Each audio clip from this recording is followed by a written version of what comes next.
Welcome to the Disrupt podcast. I'm your host, Haley Davidson, and I'm a freelance content strategist and the founder of the Gaia Content Agency. Freelancing changed my life 2 years ago, taking me from underpaid and undervalued in the corporate world to earning more than I ever have and feeling totally fulfilled and excited about my work every single day. On this show, my goal is to help you achieve the exact same thing. Stay tuned for practical advice, mindset tips, and much more. Well, welcome to episode 5 of the Disrupt podcast. Today we are going to be talking about my first full-time year as a freelancer. So, in other words, my 100K year. And specifically, we're going to be talking about what it took, how you can create your own 100K year as a freelancer, and all of the really hard and amazing lessons that I had to learn in order to make this happen. So as I was preparing for this episode, I really got kind of emotional. I have not stopped and reflected on the past year. And in fact, most days I think that I take like my life and my work that I've created for granted. So reminder to everyone, make sure you slow down sometimes and you celebrate your successes. You think about what you've learned and all you've overcome. So on that note, let's get into it. So I am nervous to create this episode and nervous to talk about this. When I posted some reels on Instagram recently talking about my income, the reception was amazing, but it made me really, really nervous. And there's a lot of reasons for that. Mostly, number one, that women just are not encouraged to talk about money, period, in general in the world. But also because I do come from a small town in the South where you are not supposed to talk about money under any circumstances, and we're truly... my family grew up and we were okay, probably middle class, but then in the very first episode of this podcast, I talked about how we declared bankruptcy in high school. And that was a really hard experience because we were not supposed to, the family rule was like, don't talk about this. Don't talk about your money. Don't talk about our situation. So for me to come and talk openly about my income is not very easy. It makes me feel a lot of feelings. So before we even get into it, I want to explain why I'm creating this episode in the first place and why I'm beginning to be transparent about my numbers and why I will continue to be transparent with you about my numbers. So first reason is because as I've talked about on my Instagram, if you're not following me on Instagram, at Haley G. Davidson, but on my Instagram, people constantly reach out and ask me questions about freelancing because they see my life, especially people that have known me for a long time. They look at me and they're like, oh my God, you're a whole different person. Like, what happened? How did you start freelancing? How did you quit your job? So, and also every time I meet someone new in person in the wild, they also tell me that they want to freelance. So it's very clear to me that I'm doing something that a lot of people want. And the only way to make it more possible for people is to be open and transparent about both the good stuff and the challenges. So that's my goal in this podcast. Now, the other reason related to that is that this job market, this economy that we're in is frankly insane. Even if you have a great 9-to-5 that you love, layoffs feel like they're more common than ever.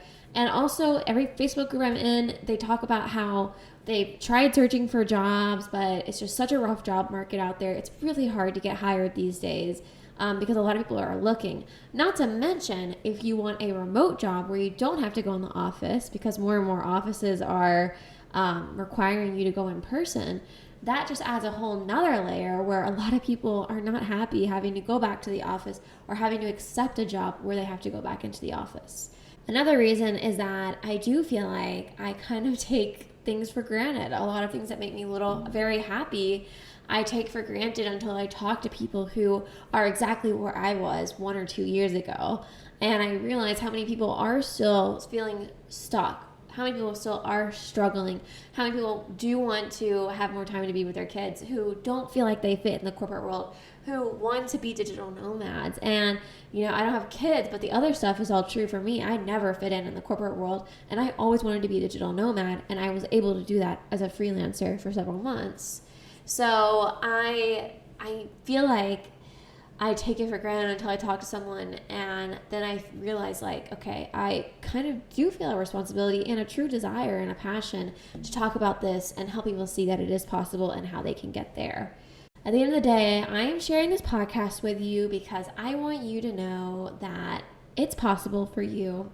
And I want you to know that freelancing and even earning six figures as a freelancer is nowhere near as complicated or scary as you might think. So I want to show you this. I want to show you so you can start making steps towards making this your reality if that's what you want. So let's talk about the actual numbers. Let's give this topic some context. In 2022, I was working in corporate marketing for a mortgage bank and earning a salary of $70,000 per year. My benefits included a bonus. I don't remember how much, to be honest, but I mean, if you ever received a bonus with your compensation package, I can imagine it was very similar to that. I also had benefits, health insurance, and PTO. The funny part about this is that actually no one on our team was given our bonuses. I was there for a year and a half, supposed to get the bonus at the 1 year mark. No one got their bonus because of the company's financial situation. And actually, one of the main reasons I left, I might have waited longer, but they were having layoffs already by the time that I was feeling ready to quit my job and wanted to start freelancing. So also side note that I talked about before, I did have benefits, but the insurance I was paying for out of each paycheck was about the same what I pay for now as a self-employed person for my private insurance. So that's just so that you have an understanding to compare what did the whole package look like, my salary, benefits, and everything at my corporate job, okay? Now, in 2022, I quit my job in April of that year, and my business revenue, so from January 2022 to December 2022, was exactly $69,400. So to make that super clear, that was my business revenue, right? When I was working almost half the year, well, 4.5 months out of the year at my 9 to 5. And in 2022, aside from my 9 to 5 salary, I made $69,000. That was my business's revenue. So now that you have that context, let's talk about 2023. Oh my gosh, 2023. Why is that so hard to say? And let me talk to you about that and then the past 12 months. So, and side note, again, I'm not giving you these numbers to show off or anything like that. I genuinely want to show you how possible this is for you and how quickly you can make things happen and how quickly you can go from your 9 to 5 to earning six figures to completely replacing your income. So let's talk about 2023, or really, it's not just 2023 this year, but I'm going to be talking about the past 12 months that I've been full-time in my business. So that would be from May 2022 to May 2023. I hope you're following. I hope I'm not super confusing everyone. Since I went full-time with my business in May 2022, I generated precisely $104,465 in revenue. That's very hard for me to say out loud, actually. And you know what? I didn't even realize that that's what had happened until I happened to check my QuickBooks the other day because I was looking for something completely unrelated for my taxes. And I had to take a moment and realize, oh my God, this is crazy. So that's really technically from May 1st, 2022 to right now, June, whatever, I think it's June 13th, 2023. But if we're talking to get super specific about May to May, that would be precisely $99,465. So I'm rounding up slightly. Okay, don't come for me. So now I want to go month by month a little bit. Well, I'm not going to go month by month, but I'm going to show you and talk to you about some specifics because I also love hearing the specifics of people's businesses. So like I said, my 9 to 5 salary was $70,000. So I gave myself essentially a $30,000 raise by quitting my job, and there was no lag period. Okay, this was quit my job April. By May, I'm making the same amount of money. Okay, I went from earning $55,500 in April while working my 9 to 5 job to jumping to $9,100 in May 2022. And my lowest month during this, just so you have some additional context, my lowest month was January 2023, and that was 4,387. But also I've learned now that that's actually very standard for the industry because everyone is away for the holidays. They're not closing deals or working with freelancers, and they're also renegotiating their department budgets. But we could talk about that more later. Now, I also want to share what the biggest month ever was in my business, just so you can see how much it can range, right? So my biggest month ever was March 2023, and that came in at a total of $12,111.50. So that's pretty wild. Again, I didn't even realize that was the number until I was preparing for this episode. But I hope that it shows you a little bit of the range. Before I get into the real meat of this episode and talk about what it takes to earn $100,000 as a freelancer, I do want to give you a little update. In the last podcast episode, I kind of gave you a teaser for Freelance Unlocked. That is the name for something very cool that I'm launching soon. I'm launching Freelance Unlocked because I know that so many people struggle to get started with freelancing because they don't know what steps to take. They feel overwhelmed, they feel alone, they feel like they don't have time to figure it all out, and so ultimately they feel stuck. And I used to be exactly in your shoes. I completely understand. So in this Freelance Unlocked pilot program, because it's the first ever cohort, I'm going to take you through the exact steps that I took to quit my job, close high-paying clients, and completely radically transform my life, all with freelancing. There will be live coaching components where we will talk one-on-one in group settings. There will be all the DIY, or done for you rather, templates you need to get started. And there will be a community to help you and each other believe in yourself and your skills and get the confidence you need to actually put yourself out there. I'm only taking a few students for this first pilot program, so if you're interested, please go ahead and join the waitlist. You can find that in the episode notes for this podcast or by visiting HaleyGDavidson.com/freelance unlocked.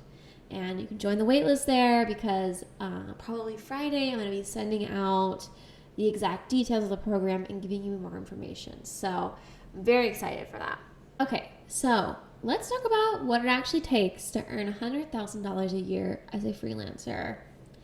Basically, the formula, as I'm going to call it, is comprised of having high-value skills and high prices, plus high-paying clients, plus boundaries. So I'm going to break down each of these parts, but that's your little sneak peek for each one.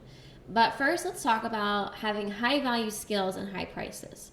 And what I want to make very, very clear here is when some people hear the word high-value skills, they think they need to be a developer or they need to be someone that has been a chief marketing officer and has like 10 years of experience. But I literally had 2 years of experience in the corporate world when I quit my job, or maybe a little bit over 2, and I had experience from college and high school doing various marketing-related things.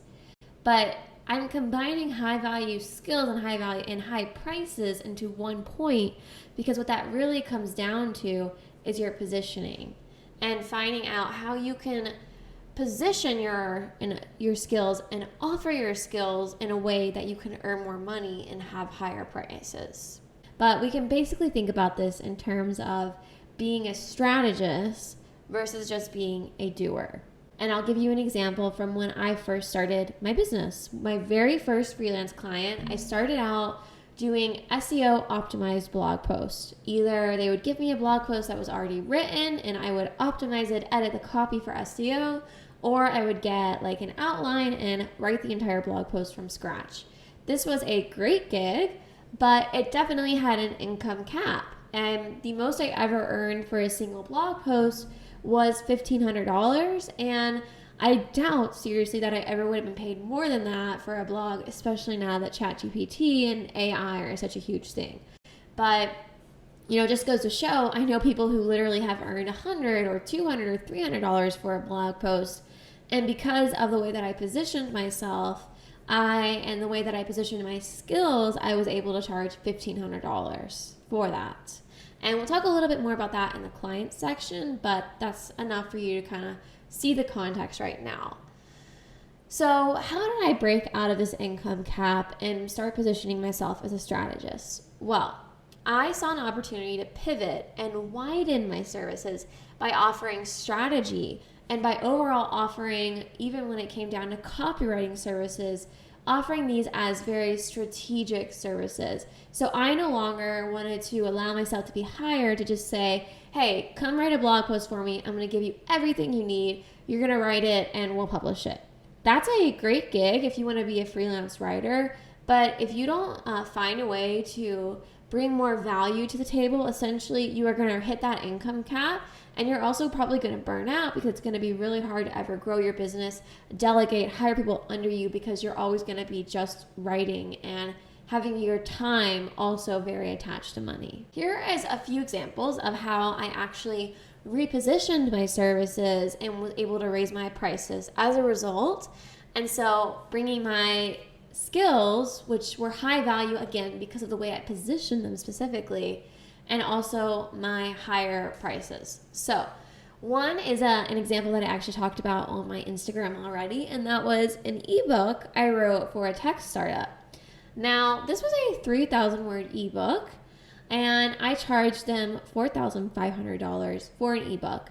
I don't remember how much time it took me. It doesn't really matter, but you can imagine it doesn't take that long to write 3,000 words, especially if you're an experienced copywriter.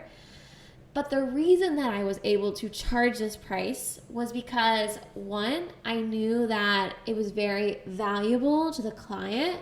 They told me that they were going to be using it to generate leads. And so if you're a freelancer, put yourself in that position. Think, if I got one lead from this person's work and they turn into a paying customer, that's worth way more to my client than even $4,500. If someone signs up for their software, that's probably a $10,000 revenue for them right there from one customer. So understanding that, and also understanding, as I talked about on my Instagram, that I have some subject matter expertise. I have the experience copywriting. Again, you don't need a decade, but a couple of years of the experience, and I had inherent trust with the client already because we'd worked on a project together before. I was able to charge $4,500 for that ebook. So that is one very good example. Now, here's another one that's kind of how I went and took my copywriting and made my copywriting even more strategic. But what about actually selling strategy services to your clients? This is a huge way to increase your income, to allow yourself to grow and eventually be able to hire people, and to actually provide more value to your clients in a way that they really want and that there's demand for, as I've seen in my personal experience at least. So I sold a strategy package to a client. I gave them an SEO strategy for their website and a content plan. So this involved me helping them understand their content pillars, what topics they should be writing on, and involved me doing keyword research and understanding what keywords that they needed to be focusing on in order to drive their ideal clients to their website. And honestly though, it was very low effort on my part because this is stuff that I've done for years, that I'm good at, but that I also know is a huge value to my client. And this is why I continually say, especially on my Instagram lately, you cannot be a freelancer that operates with the idea of time or experience in your head. You have to think about value. If I came to this project and I was thinking, well, if I put this in my calculator, it will probably take me 10 hours to write or to do the keyword research, and then I'll give her the spreadsheet and blah, blah, blah. I would probably end up charging $1,000. But that does not reflect the massive value that work is going to do for her, her brand, and the clients that they're going to be able to attract as a result. So I don't remember if I already said it, but I charged $3,000 for that package, was able to complete it in a couple of days, and the client was happy, I was happy, and we're already seeing results from this. So it's very important to, if you want to be a six-figure freelancer, to get as much out of just being a doer as you can, and focus on more becoming a strategist. That's what I learned, at least. There's always exceptions to the rule, but I'm telling you my experience here. So to wrap this up and kind of a lesson for you as the listener, I would say when you start freelancing, you need to really consider what kind of life you're trying to build. For me, I knew my goal was always to work less and earn more. So I was always trying to find ways where I can provide more value with less effort on my end. If you want to work less and earn more, you have to provide more value with less effort. So the first ingredient is becoming a strategist, or in other words, having a high value skill and high prices. Now, let's talk about high paying clients. The question that you really want to focus on here, and that I had to focus on in order to earn 6 figures, is thinking about who can benefit the most from my services. Most people, when they're doing this process, when they're thinking about how can I earn more money as a freelancer, how can I find high paying clients, they just think, who has the most money? And while that's a reasonable question, it's really not the way to be successful long term. Instead, you need to focus on evaluating your personal strengths, your skills, your experience, and your actual passion around who you want to serve and how you can help them. Who can you provide a transformation with? Whose business can you totally transform with your skills? What results can you create? This is a much better question than who has the most money, because who has the most money will really limit you. It will really limit your mindset and your potential. For example, one way I've seen this in people I've coached who are freelancers is that question really blinds them to their passion. And it used to do the same for me. So here, the example I have with someone that I was coaching one time was she wrote for the yoga niche. So all her clients, or a lot of her clients, were yoga instructors, yoga studio owners, people in the yoga industry. And she said, I can never charge the prices you do, Haley, because you work with tech startups and I work with yoga studios. And I was like, okay, listen, that is understandable. If we look at it objectively, there are more tech startups probably that have more money than people in the yoga industry. But I had to challenge her in that moment and say, yes, that might be true, but there's someone in every single niche and in every place in the world who has money. And you can drive results for them. It's about your decision to go after that person and to provide the best service possible so that you can actually go out, drive results for them, and attract them as a client. For the yoga example, I know, and I'm sure you've seen them on Instagram. There are $1 million yoga influencers. There are $1 million yoga studios. There are yoga clothing brands. I don't know why I can't talk today. But there are yoga clothing brands that all need writing services. And maybe they don't need writing services. Maybe they also need strategy services. They need help with their content marketing strategy. And if you have experience in this world, you are capable of being a strategist. Maybe you have to start small, but as we've talked about multiple times now on this podcast, if you feel like you're not experienced enough, decide how you're going to get that experience and then go after it. Don't allow it to become an excuse, because your experience is something that's very subjective. It can change. One project can completely transform your experience. It's not about like in the corporate world where you have to work there for a year in order to prove yourself and get a promotion. That's the great thing about freelancing. You don't have to wait for someone to give you the promotion. You can give yourself the raise. You can give yourself the promotion to strategist versus copywriter or whatever else. You have the power, so you need to step into that if you're going to earn 6 figures as a freelancer. That's what it really takes. So now that might all be easy to say, and you might already be thinking like, okay, I understand there are $1 million yoga studio owners. I understand I can offer them different services, but how do I actually meet them and attract them? And that's where the work comes in, for sure. So your work in this area revolves around positioning your skills, showing your value, and actually getting in front of those clients. So for me, visibility and networking were key. When I decided, I wanted to attract or work with a certain kind of tech startup, or more recently, female entrepreneurs have become a new segment of clients for me, I figured out where do those people hang out and how do I get in front of them And part of that is the mindset work of recognizing you belong in those rooms and you belong in those conversations with wealthier people, higher paying, higher quality clients. But that's discussion for a different day. You can listen to the imposter syndrome episode if you're interested. But I'll give you, some hardcore real world examples of how I actually got my high paying clients in the past year and how I was able to, as a result, earn six figures. So one really big place that I got clients was networking groups. So Facebook groups, some of them paid, by the way. So sometimes you do have to spend money to earn money. Because again, if I want to work with a millionaire who is a female entrepreneur, where is she hanging out? She's got the money to spend time in a paid Facebook group. So I might need to put myself out there a little bit and pay to get in that Facebook group in order to get visible in front of them, right? That's just one example. I'm not saying that's a strategy everyone needs to do. That's one example, though, from my experience. But LinkedIn is also full of networking groups, in-person networking groups. I've met great clients. And also, it just goes to show you can meet clients literally everywhere once you start talking about what you do. I've literally met a potential client in an Uber before. And basically I was like trying to get to the airport and I saw this guy and I was like, do you want to share my Uber with me? Because I don't want to pay $100 for this Uber. And he's like, great, that's so nice of you. We started talking about business. Boom, connection made, potential client. And so, just keep your eyes open and meet people in person and also get involved in online networking groups.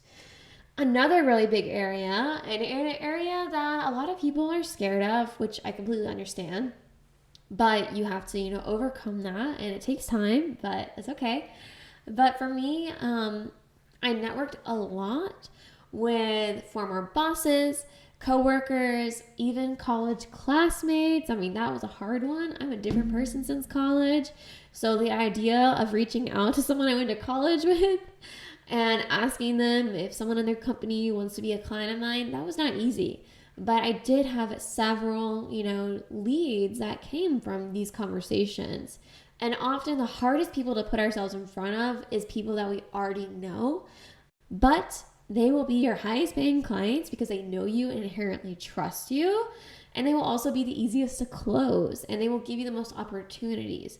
So you need to work on your confidence and your belief in yourself. And honestly, sometimes just bite the bullet and do it even though you're scared in order to get in front of, these connections from your past, from past jobs, from past places where you went to school, wherever. So you would be surprised, like if you went through every single LinkedIn connection you had, how many people from your previous job are now working at different companies. Those are all potential clients of yours. Another big way that I got clients was attracting clients with my content on LinkedIn and Facebook. Not so much Instagram because most of this year I was working with corporate clients. That's changing a bit now, but LinkedIn, I received a couple of clients. In fact, now my best client ever has come from finding me on LinkedIn. So I did an outreach, I didn't pitch, I didn't send a cold message. They came to me because, I had optimized my LinkedIn profile, had my portfolio there, and I was posting content. So it doesn't always have to be cold pitching, cold outreach. That's what I'm trying to make clear. To be super frank with you guys, I have not gotten a client from Fiverr, Upwork, cold pitching, or any of them. All my clients have been attracted to me through my content, through networking, or through people I already knew, or through referrals. And that takes a lot of hard work too. But a side note that I want to make here is that how you find clients is also very personal to you. So I can sit here and tell you all day, go network and have 100 coffee chats with people. But that might make you literally want to die because you might not interacting with people in that way. You might have social anxiety or whatever. And that's totally reasonable. So I would recommend everyone as an action step, go find the Clifton Strengths assessment and see what your different strengths are. It's a really great test that a lot of companies give. Your company might even, if you work at a company, pay for it for you. I did it in college and then I did it again recently, and I realized that my top strengths are in relationships. So that's when I decided like cold pitching is not for me. That might change later on depending on what my business needs, but for now it's not for me. I'm going to focus on meeting people. And so that's really, really worked for me. But again, everything in here could be like its own episode, but I'm just going with it. So you've got your high prices, you got your high value skill, and you've positioned it, and now you're working with and talking to high paying clients. But I would be remiss if I didn't also talk about how important boundaries are for, actually earning six figures as a freelancer and not going freaking crazy during it. The amount of freelancers I talk to who tell me that they cannot earn more money or scale their revenue or have time for what they really want out of their life, it all comes down to their boundaries. They don't have boundaries with clients. And I was like this in the beginning. But if you're the frank and sad truth is that if you allow your clients to drive the bus, you will not succeed in this world. You have to be able to have boundaries.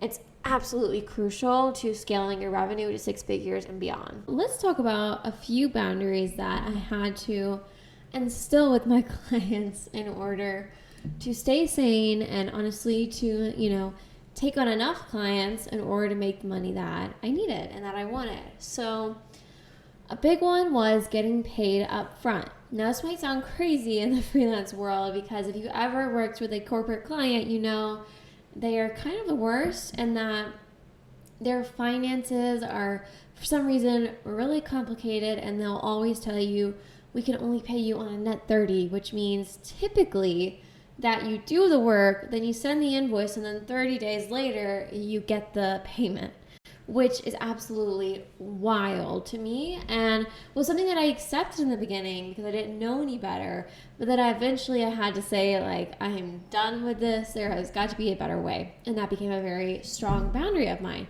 In fact, I believe it was in January when my month was really low. Remember, I told you it was the lowest month I had this year. I had a potential client come to me and they said, we'll pay you $5,000 for this project, but you have to do the net 30 thing. You have to do the work, then send the invoice, then get the money. And at that point I said, no, thank you. I literally said no. I said, if you cannot work with me here and pay me up front, or at least 50% up front, then we can't do this project. And what ended up happening was a couple weeks later, I found a client who would pay me up front and on my terms, and in fact more money than that. So very important to ditch, honestly, the limiting belief that people won't pay you up front, because it is a limiting belief. It's more likely that you don't believe it and that you can't believe that it's true for yourself than it is that your clients and the clients that are right for you won't agree to it. And of course, there's always flexibility, right? Like I have one client who they pay me sometimes, now they're on a retainer, so they always pay up front at the beginning of the month. But if there's a last minute project and they can't process the invoice completely in time, they will pay me 50% with a credit card. So I get that immediately, and then the rest will come, on the first of the following month or whatever it is. So it's really about your boundaries and protecting yourself. And as I always say, it's like becoming a mantra. Like, you did not start freelancing, and I did not start freelancing to have a life that I hated or have another job that I hated. So it's very important here to be firm in your boundaries, and part of that is trusting that the right clients for you will come if you say no to the wrong ones. Another really important boundary that I created this year was having my own contract. I always have my own contract now. Even if the client has one they want me to sign, I will still send my own contract and have them sign that as well. But usually they're okay with just having my contract, and it makes the whole process faster anyway, because they don't have to get legal involved and create the contract and blah, blah, blah, blah, blah. It makes it much easier.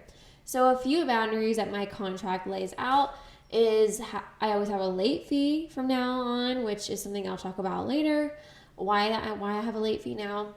I always have parameters around communication, so laying out very clearly that I will respond to you within 24 to 48 hours. I am not your employee, so I don't have to respond to you immediately when you message me over Slack or email me, right?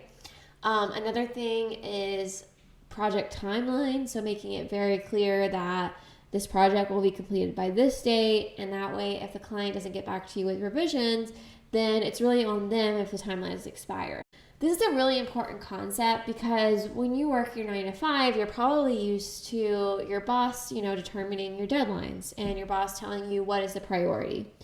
But when you're a freelancer, if you listen to your quote unquote boss, aka the client, then you will always feel like the world is burning to the ground in a way because everyone wants to be your top priority, right? Like in their world, their project is always the utmost priority, even though we all know at the end of the day that we're not saving lives, but people can have very urgent requests. And so it's a really important skill to cultivate is being able to have the confidence and having the boundaries to say like, okay, you have this urgent request, but I also have other work, so I will get this to you, tomorrow, or I'll get this to you in 2 days, or negotiating with them a bit and saying, I can do this part right now, I can get the rest to you in 2 days. But what's really crucial here is just reminding yourself repeatedly that they know that they hired a freelancer, they know, and that you have other clients. And so if they wanted someone who could respond to them instantly, that's on them to spend more and hire an employee.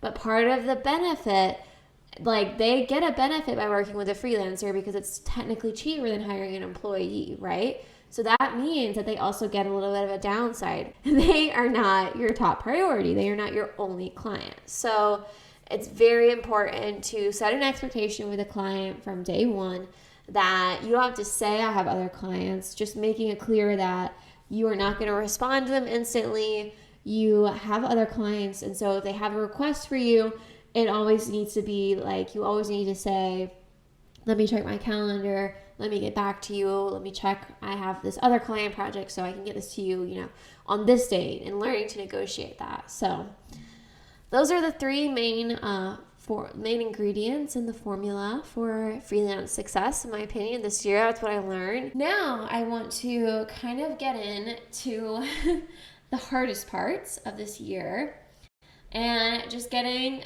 a little vulnerable with you guys, because it's really easy to say, oh my gosh, freelancing is so great and I earn 100K and you should do that too. But I also want to make it clear that it is not always an easy journey. But with that, neither is your 9 to 5, right? And my 9 to 5 definitely was not always easy. So I would not trade this for anything. And I think the really cool thing about freelancing is that every lesson you learn, you get to immediately implement. So as you'll see in a minute with these stories, like every client I worked with this year taught me an incredibly valuable lesson. And with each lesson, I implemented it with the next client. So if this one paid me late, which we'll talk about in a second, I then immediately with the next client implemented a late fee. And so you get to have this really sometimes steep learning curve.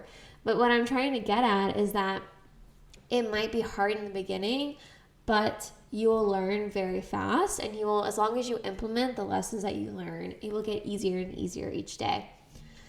So let's talk about, I'm calling this section client horror stories. And it's a little dramatic because every client was lovely, but there were definitely some panic moments and some stressful moments and like some pain in the butt clients. But like I said, each one taught me a really valuable lesson, and I would not change it for anything. So the first one, and I'm going to phrase each one as the lesson they taught me, because we like to be positive here. So the first client horror story, quote unquote, was an agency that I worked with. And the lesson I learned out of this was that I should always get paid up front and I should always have my own contract. So here's the story, the context. I was able to come on with them on an hourly rate. This was back when I was very new and had just quit my job, so I didn't know that hourly pricing wasn't a great idea yet. But I said, I'll do $75 an hour for optimizing SEO blogs. I was able to negotiate my rate with them. Originally, they offered me like 55 or something, and I got them to agree to 75. So thank you guys very much. I'm great at negotiating. But they did not allow me to negotiate the contract, to add a late fee clause, or literally make any changes to their contract. And me not knowing any better, I said maybe I'm being ridiculous and I should just like trust it and accept it. But now I'm telling you this because that is a major, major red flag if they are not willing to sign your contract, or if they're not willing to at least negotiate their contract. There's no reason in the world that you should not be able to compromise with a client on some of these things. And so, you know, the most hilarious thing looking back on this is like, I'm just imagining the person I was negotiating with saying we can't add a late fee, and then immediately every single month I was paid late.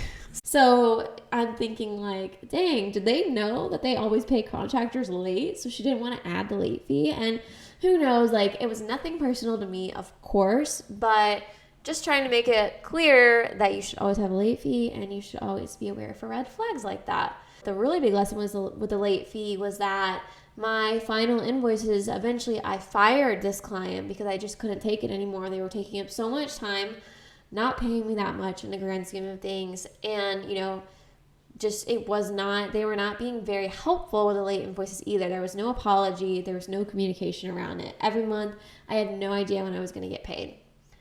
So eventually I fired them as a client, and then my final invoices totaling over $3,000 were paid, get this, not until 4 months later. So a few lessons within the lesson. I made a decision then and there, which might change in the future, but I made a decision to personally not work with agencies anymore, because the thing with agencies is that it adds a layer of complication to getting paid. So if you think about it this way, if you're freelancing with a corporate client, let's say I'm freelancing with a tech startup, it goes from tech startup to me. They pay me. But if I'm working with an agency, the tech startup has to pay the agency, then the agency has to pay all their own bills, their major, really important bills like their employees, and then you as a contractor are kind of the last priority when it comes to that. So if, let's say, someone pays the agency late, they are not going to bend over backwards in most cases, in my experience at least. Again, exception to every rule, but you're typically going to be the last priority as a contractor, because they need to pay their employees first, they need to pay their bills first, they need to pay everything else first, just like you as a freelancer, right? So for me, it adds just a little bit too much unpredictability. Of course, if I ever found an agency that could pay me up front, that might change, but that hasn't happened yet.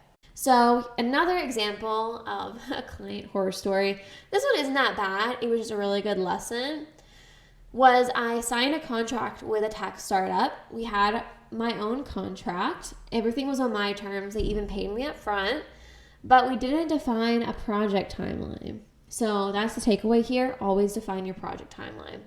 So in our contract, they agreed to do 3 blog posts with me. They were going to pay me to write 3 blog posts. They paid in full.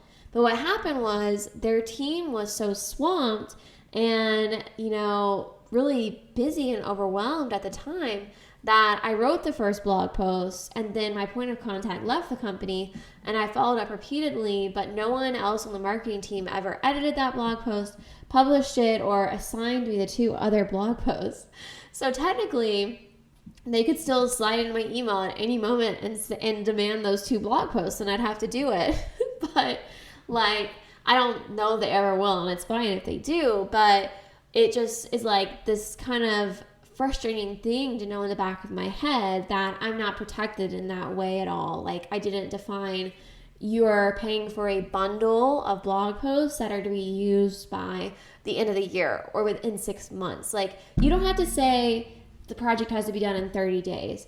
Honestly, you don't even have to enforce a deadline, but laying it out in the contract just sets a very clear expectation for you and the client, and might give them pause where maybe this client would have said, okay, but can we make the timeline 1 year and we'll do like 1 blog post a quarter? And I could have said, okay, so we'll do 1 a quarter. Or they could have said, we only want 1 blog post, and that would have been fine. I would have found another client to make up for that, but then I wouldn't have had these 2 blog posts hanging over my head, right? So that was a very good lesson for me. Now, another tech startup example. And this lesson, which you might have seen on my Instagram, I learned to always have a cancellation clause in my contract and to always have a really strict payment deadline and hold my boundaries personally with payment requirements. Essentially, I had a client who had agreed to work with me for the month of June. We signed a contract, and the invoices were due upfront, but not until June 1st. They didn't want to give a deposit a month in advance, which that was the lesson I learned, which is, okay, I should have just turned it down, or I should have not counted on the money until I'd actually received it, right? But I said, okay, pay me on June 1st. It's fine. Net 30. You've got the invoices. You've reserved my time, and the contract is signed. But here's the thing. They signed my contract, but I didn't put a cancellation clause in there. And as one really good friend of mine so kindly pointed out, she said from their perspective, they could reserve your time, not pay you, and essentially have no consequence for canceling at the last minute. So it's a pretty sweet deal for them. And I was like, oh my gosh, that's so true. And it doesn't make anyone involved a bad person or anything. I'm not blaming anyone except for myself, because I should have realized, hey, I can't count on money that is not mine yet. And just because someone signs a contract, if there's no cancellation clause, you cannot hold them to anything, right? So now I will always have a cancellation clause or a cancellation fee, or I will get paid up front and make it clear that there are no refunds, and you'll just be able to maybe, you can always negotiate with a person. If they need to cancel, then they can do the project later in the year or something. But you need to really make sure, and I learned the hard way, to always protect yourself in this way. So those are the client horror stories, guys, and the really important lessons that I had to learn along the way during this 100K year. Nothing is perfect, and also it goes to show, I think, that money is great at the end of the day, but it's not worth selling your soul for. I would have much preferred to have stretched myself a little thin in other ways with my budget than to be stuck negotiating someone's overdue invoice for 4 months in that example. So it's always better, in my experience, to create space for the clients who will pay you on your terms, work with you on your terms, than to accept something that is not just not a great fit, but also has many red flags. I always love to compare it to dating. Just like you wouldn't settle for a partner that has tons of red flags, that doesn't treat you well, you should not settle for a client that doesn't treat you well, because you can't find new clients if you're always so burnt out and spread thin working with people who are underpaying you and who are disrespecting your time and your value. If I've also seen anything else this year, it's just that things always come through. Even when payments are late, even when you have a cash flow emergency, even when things are a little bit unpredictable, you will always find a way to make it work, and you will surprise yourself by how creative you can become. I mean, I feel like there were a lot of moments this year that put me with my back against the wall, because I think I'll do a whole other episode on this, but I really did not manage my money that well in a lot of ways. I brought my bad habits from my personal finance to my business finance, not realizing that it's an entirely different skill set. And so instead of, planning things out, I put myself in these corners sometimes, and I had to get really creative. But man, when I looked back at my month-over-month revenue this year, and I saw that I really did average at about $8,000 per month, I was blown away. And I mean, it just gave me another boost of motivation and energy, because I'm entering a new phase of my business right now where I'm trying to reach that next level. And it made me see that even when we think things are going wrong, it always works out, and you're always planting the seeds for something better to come along. So the final lessons, the final takeaway from this episode about my 100K year, I want to highlight mindset. I talk about it all the time, and I talk about it a lot, so I won't go too deep into it here. But I just cannot emphasize how important mindset is. Freelancing full-time required literally a fundamental transformation of my life, my priorities, my routine, and my mindset in the absolute best way. But it did have to be a transformation. It did have to be a shift. Without my gym habit, without meditation and journaling, without therapy, especially in the beginning, and without my community, I would have given up a long time ago. And that's scary for me to think about now. How many times before I had resources, before I had support, I was close to giving up. And now I look back and I see what I've created over this year, and I see that it's actually starting to help people, and people are like recognizing that if this person can do it, then I can really do it too, and are starting to take risks. Like, that's all I want out of life, is to help more people realize that they can basically not have to settle for their 9 to 5.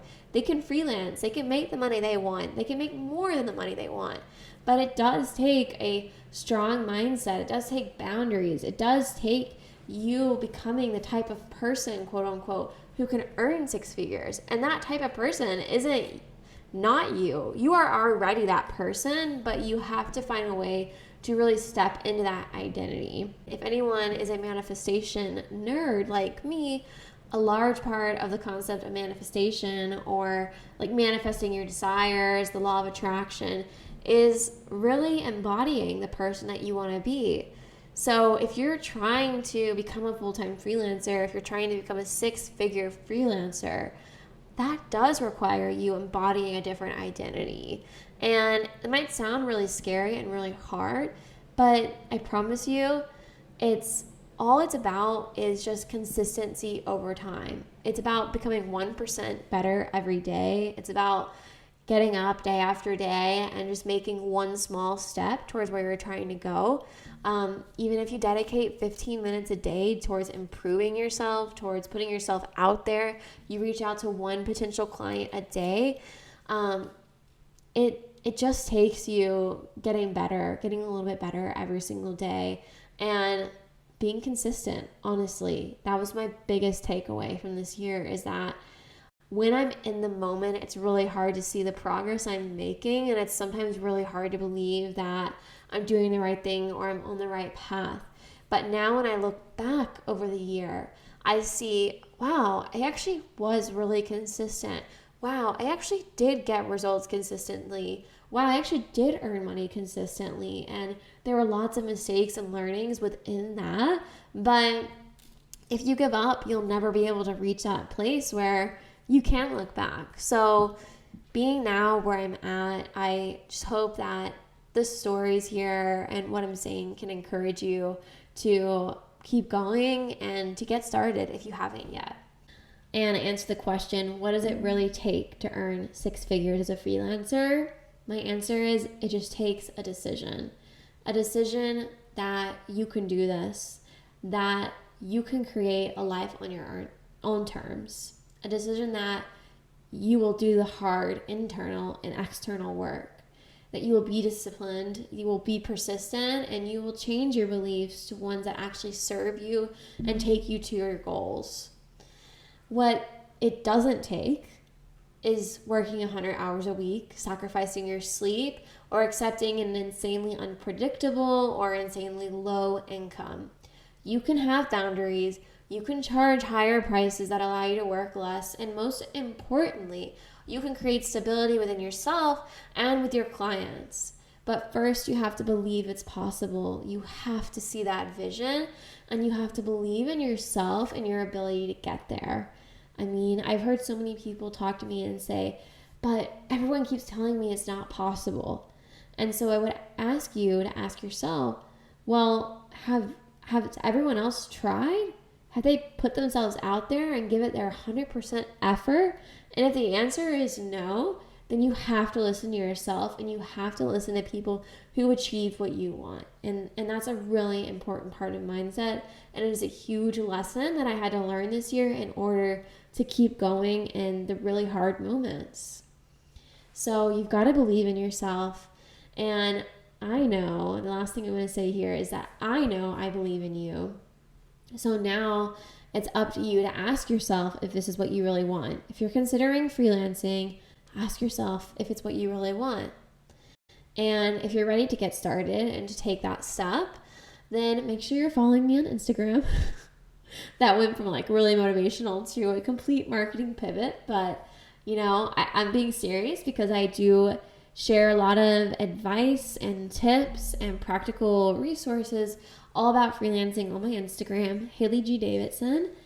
And I want to be there to support you on your journey. And final reminder, I will be putting together the whole process, the whole, from mindset to getting your first client to scaling your freelance business. That is coming out very soon. My pilot program, Freelance Unlocked. So make sure you go and get on the wait list, and I would love to see you there. So I'm sending you lots and lots of love and good luck and good vibes, and I hope you have an amazing week. I'll talk to you soon. Bye.